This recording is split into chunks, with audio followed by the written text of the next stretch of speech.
Today we learn the unit measurement and effects of heat.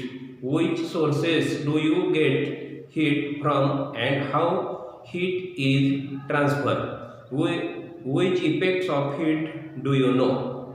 Some effects of heat are shown in a figure.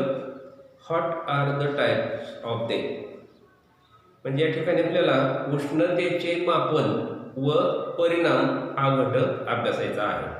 तर साधारणपणे आपल्या दैनंदिन जीवनामध्ये जे काही उष्णतेचे स्रोत आहेत तर हे उष्णतेचे स्रोत प्रथम आपल्याला माहीत पाहिजे.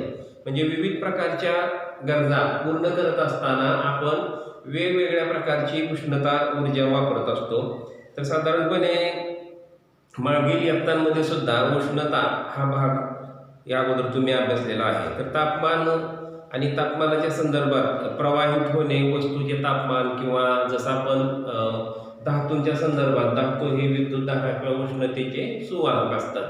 म्हणजेच हे या उष्णतेचे सुद्धा वहन होते आणि हे उष्णतेचे होणारे वहन हे कोणत्या पद्धतीने कोणत्या माध्यमात होते म्हणजेच आपल्याला या ठिकाणी प्रामुख्याने उष्णतेचे मापन आणि त्याचे परिणाम या घटकामध्ये अभ्यासायचे आहे.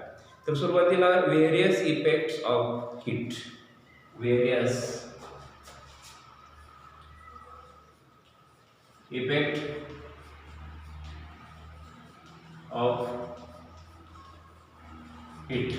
तर यामध्ये दिलेल्या आकृतीप्रमाणे we have seen the previous standard that heat is a form of energy which flows from an object at high temperature to the object at low temperature. Temperature of an object tells us that how heat or cold that object. The temperature of cold object is low than the temperature of the hot object. Thus, the temperature of ice cream is less than the temperature of a tea. साधारणपणे एक तुलनात्मक हा भाग आहे, उदाहरण आहे की तापमान अधिक तापमान असलेल्या वस्तूपासून कमी तापमान असलेल्या वस्तूकडे उष्णतेचे वहन होते. आता वस्तू किती उष्ण आहे किंवा किती थंड आहे हे सर्वसाधारण आपल्याला आपल्या अनुभवातून सुद्धा हा भाग सांगता येतो. तर हे थंड वस्तूचे तापमान किंवा वस्तूच्या तापमानापेक्षा कमी असणे जास्त असणे. तर साधारणपणे थंड असणारे उदाहरण आहे आईस्क्रीम आणि उष्णतेचे उदाहरण आहे चहा. म्हणजे हा जो भाग आहे तर यामध्ये उष्णतेचे होणारे वहन हे जास्त तापमानाकडून कमी तापमान असणाऱ्या भागाकडे होते. आणि यासाठीच इथं जो भाग दाखवलेला आहे त्या आकृतीमध्ये की कोणकोणत्या प्रकारच्या स्रोतापासून आपल्याला उष्णता मिळते आणि प्रत्यक्ष त्याचे होणारे परिणाम आपल्याला या ठिकाणी अभ्यासायचे आहेत. We have also seen that when we give a heat to an object, it expands and contracts on cooling. Also, the state of matter changes due to heat. The state of matter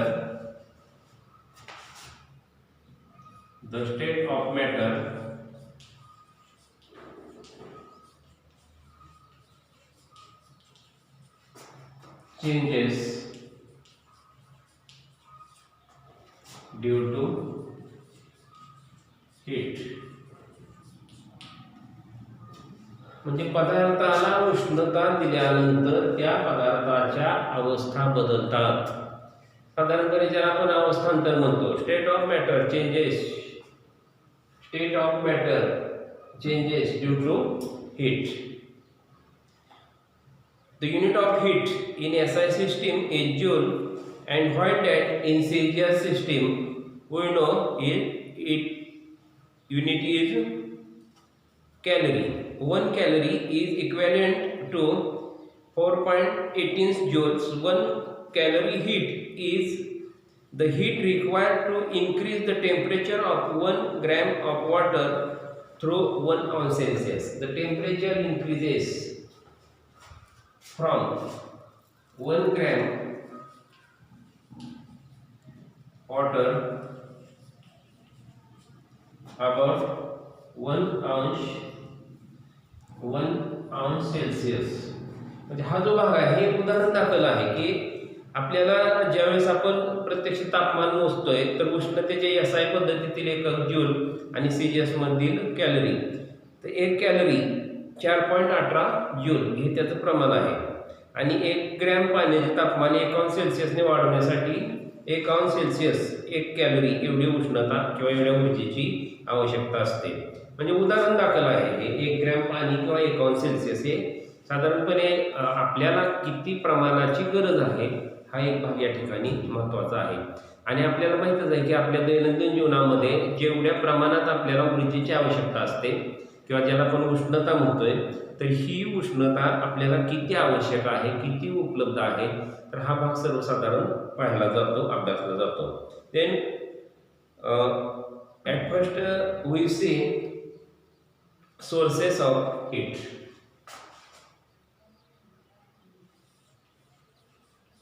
Sources of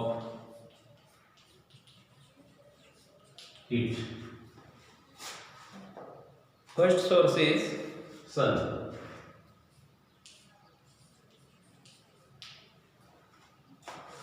The sun is the biggest source of heat received by the earth.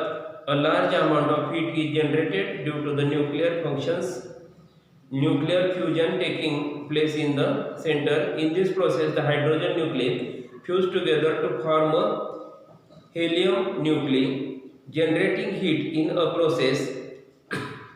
Some of it reaches the earth in the form of light and heat.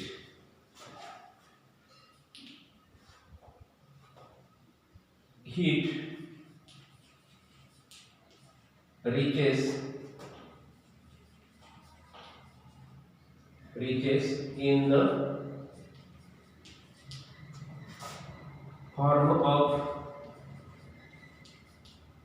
light and heat. Heat म्हणजे यामध्ये साधारणपणे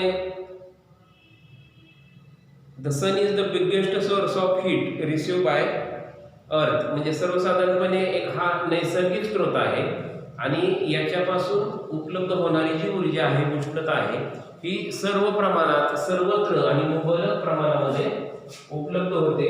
आणि सौर ऊर्जा हा ऊर्जेचा मुख्य स्रोत आहे आणि हा घटक अभ्यासत असताना यामध्ये साधारणपणे उष्णतेचा सर्वात मोठा स्रोत, केंद्रामध्ये केंद्रकीय एकीकरण आणि मोठ्या प्रमाणावर ऊर्जा, एकीकरण प्रक्रिया, हायड्रोजनचे केंद्रक संयोग, त्यानंतर काही ऊर्जा प्रकाश आणि उष्णतेच्या स्वरूपामध्ये आपल्यापर्यंत म्हणजे पृथ्वीपर्यंत ते पोहोचत असते. The second is earth.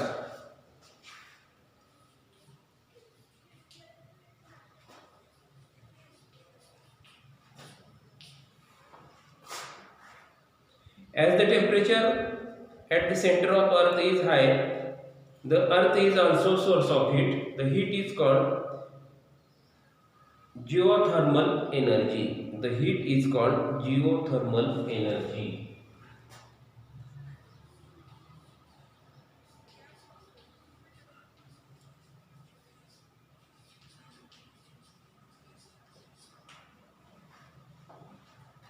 As the temperature of the center of the earth is high,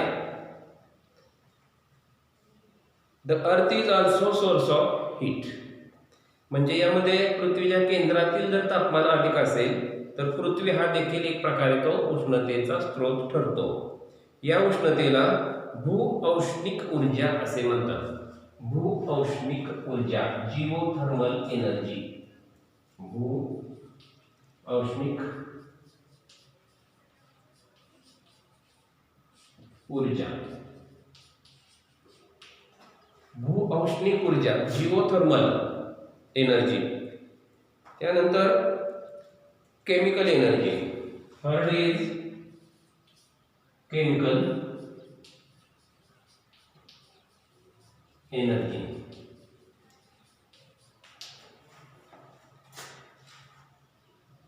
When fuels like wood, coal, petrol burn, there is a chemical reaction between the fuel and oxygen. Here the reaction between fuel and oxygen. reaction between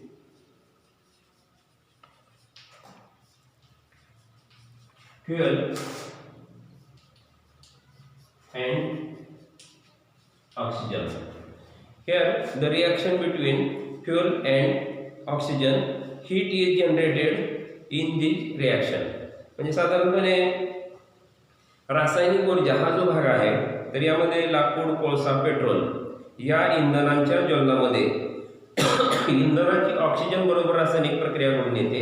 रासायनिक प्रक्रियेकडून त्या ठिकाणी उष्णता निर्माण होते. इंधनाचे ज्वलन म्हणजे आता प्रत्यक्ष इंधनाचे ज्वलन होत असताना त्या ठिकाणी रासायनिक अभिक्रिया घडून येते. कारण आपल्याला माहितीच आहे की वातावरणातील ऑक्सिजन हा ज्वलनास मदत करतोय आणि ज्वलनास मदत करणारा हा ऑक्सिजन म्हणजेच त्या इंधनाची जे काही इंधन आहे त्याची ऑक्सिजन बरोबर अभिक्रिया घडून येते आणि त्याच्यामुळे त्या ठिकाणी उष्णता निर्माण होते. त्यानंतर electrical energy in our daily life we have seen several equipments which produce heat and help of electricity, electric press, electric heaters, thus the electricity is the source of heat. म्हणजे विद्युत धारेच्या माध्यमातून उपलब्ध असलेली उष्णता आणि ज्याला आपण विद्युत उपकरणे म्हणतो तर ही वेगवेगळ्या प्रकारची आपण विद्युत उपकरणे वापरत असतो, हाताळत असतो आणि विद्युत ऊर्जा वापरून यामध्ये साधारणपणे वेगवेगळ्या प्रकारचे विजेची इस्त्री आहे, विद्युत शेगडी आहे आणि साधारणपणे एक दैनंदिन जीवनाचा हा भाग आहे की इलेक्ट्रिकल एनर्जी.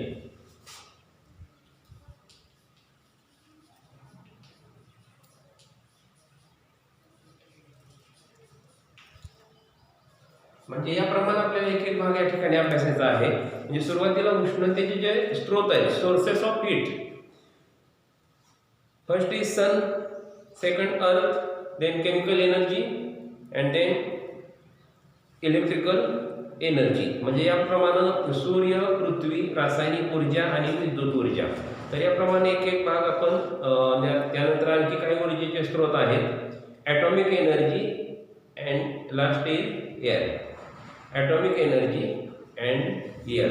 तर साधारणपणे उष्णतेचे मापन व परिणाम हा घटक अभ्यासत असताना हा सुरुवातीचा जो भाग आहे हा महत्त्वाचा आहे. कारण व्यावहारिक दृष्टिकोनातून हा सर्व भाग दिलेला आहे की various effects of heat, the state of matter changes due to the heat. म्हणजे उष्णतेमुळे पदार्थावरती होणारे परिणाम, पदार्थाच्या बदलणाऱ्या अवस्था. तर यामुळे उष्णतेमुळे पदार्थाच्या अवस्था बदलतात. तर 1 ग्रॅम वॉटर 1 अंश सेल्सिअस म्हणजे हे उदाहरण दाखल आहे की ज्या वेळेला आपल्याला विज्ञानाच्या दृष्टिकोनातून उष्णतेचा अभ्यास करायचा आहे त्यावेळेला साधारणपणे 1 ग्रॅमसाठी आवश्यक असणारी उष्णता ही 1 अंश सेल्सिअस याप्रमाणे ती ग्राह्य धरली जाते. त्यानंतर मग सोर्सेस ऑफ हीट यामध्ये प्रामुख्याने सन, अर्थ, केमिकल एनर्जी, इलेक्ट्रिकल एनर्जी आणि यानंतर आणखी 1-2 सोर्सेस आहेत. साधारणपणे काही आकृत्या आहेत, काही प्रश्न आहेत, व्यवस्थित वाचन करा आणि यानंतर आणखी जे काही सोर्सेस आहेत ते आपण पुढील तासाला अभ्यासूया.